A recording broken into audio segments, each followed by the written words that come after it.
first, this top story, this half an hour, shedding light on a secretive memo.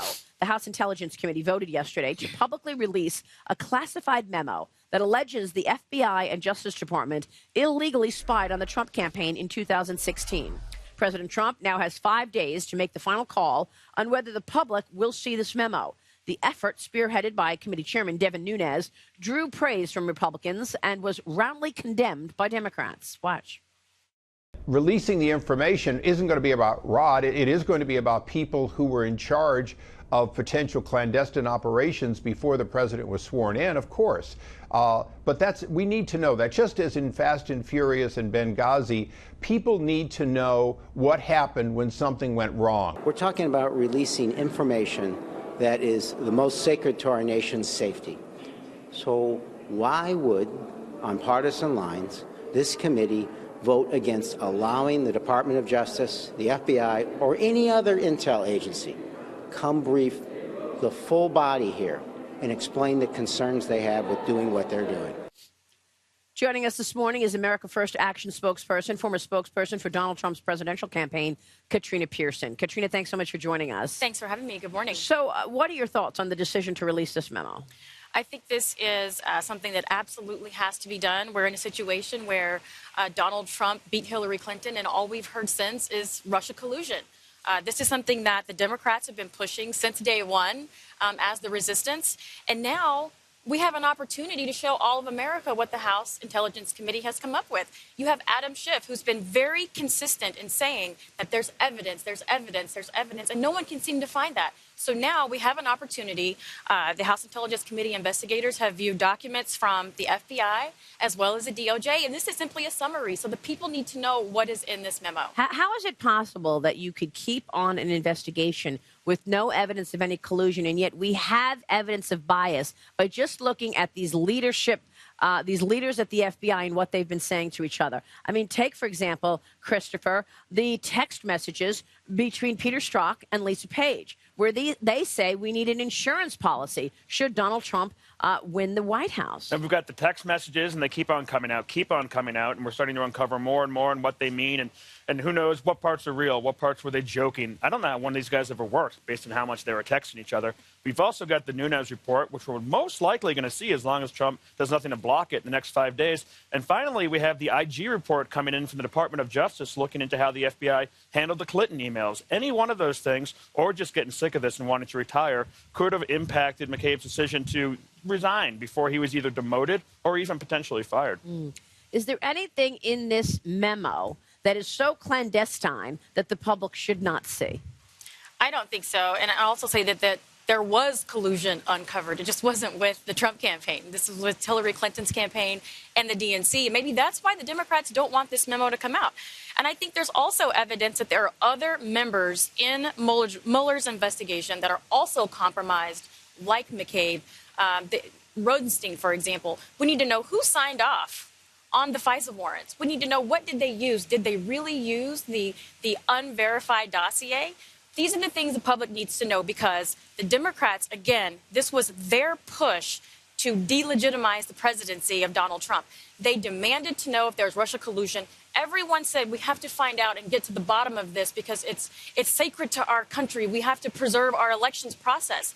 I agree with that. The president agrees with that. Everyone agrees. So let's see the memo. Right. I mean, there's a thing called the rule of law, and you just want to make sure there's accountability. Look, Dick, and I know I say this 100 times, but you and I were at the Democratic National Convention during the election season, and we watched it firsthand. Debbie Wasserman Schultz, she was the number one. It was her convention. She was pushed out because it was clear from her emails that she was in the tank for Hillary, and they were totally pushing Bernie Sanders out. We only talked about that for 5 minutes, and immediately the Dems all got together and started peddling this story of collusion between Donald Trump and the Russians. And looking back at that, don't you wonder how many of those Democrats pushing that narrative knew ultimately later on that it was the Christopher Steele dossier that was being funded by members of the Clinton campaign and by the Democratic National Committee? At what point did they know that this opposition research was being paid for and essentially put together with the help of Russians, and how that might have gone into, again, to the issue of the memo, gone into this FISA warrant on a member of the Trump team. But one thing I'll point out about Andrew McCabe should have been gone long ago, given the fact we found out that his wife took money from Terry McAuliffe, a Clinton crony, when she was running for the state senate of Virginia, and then he only stepped aside from the Hillary Clinton email probe a week before the election. Like, there was an ethics problem then, and now the Democrats are trying to frame Andrew McCabe stepping aside as some sort of like the Republicans taking a pickaxe to the rule of law and our very fine law enforcement institutions. He gets his pension in March, I guess, so he has to hold on till then. But the Democrats, I can see them coming at Donald Trump when they're on campaign mode at the DNC, doing anything they can to win this election. What's amazing is, if you remember back to Barack Obama taking over the presidency, George Bush was so courteous. They did everything they could to make the transition as easy as possible. Contrast that with Obama and his administration. They're unmasking of people, the going after anyone at Trump, the declaring new national monuments, the housing and urban development, slashing rates to set them up for a big public relations disaster. They did everything they could to short of booby-trapping the White House. So was this just good old-fashioned cheating, that you just had one side decided we're in power, so we're just going to spy on our political enemy? I think it's worse than cheating. And to Dagan's point, the difference between the convention and today is that they didn't think that Donald Trump was going to win.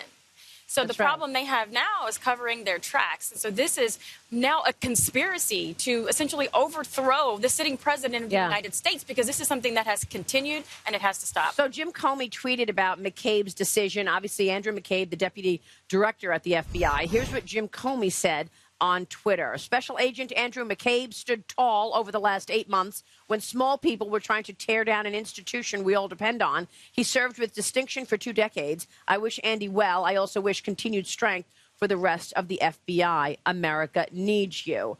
I feel bad for the rest of the FBI also. There are some great people who work at the FBI, but unfortunately the leadership has besmirched them.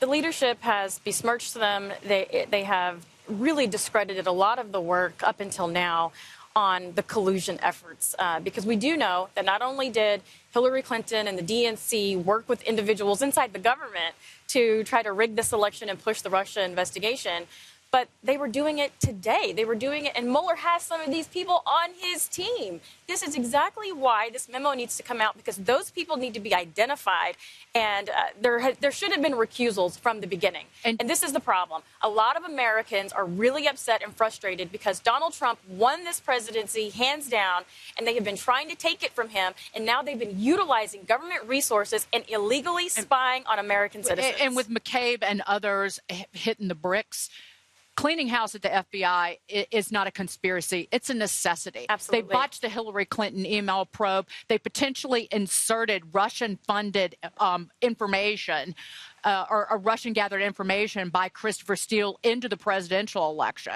So, again, if a few of these individuals are out of there with pensions, so be it. This story about McCabe stepping down, though, isn't this a tempest in the teapot? I mean, he was going to retire in just a few weeks anyway. What difference does it make? It makes a big difference, because there needs to be accountability for the bias that has been at the top of the FBI. And maybe he just... And that's why heads are rolling. And maybe he just had the vacation time set up, and he's like, I'm done with this. That's possible. But why I want to take a close look at it is if it's somehow connected to the IG report that's coming out and the Nunes memo, which is probably 5 days away. If there's any connection, then that would be really interesting. Got to give a lot of credit to Michael Horowitz and the Inspector General, because we would not have any of these texts without the Inspector General. Katrina, thank you very much for weighing in. Thanks for having me.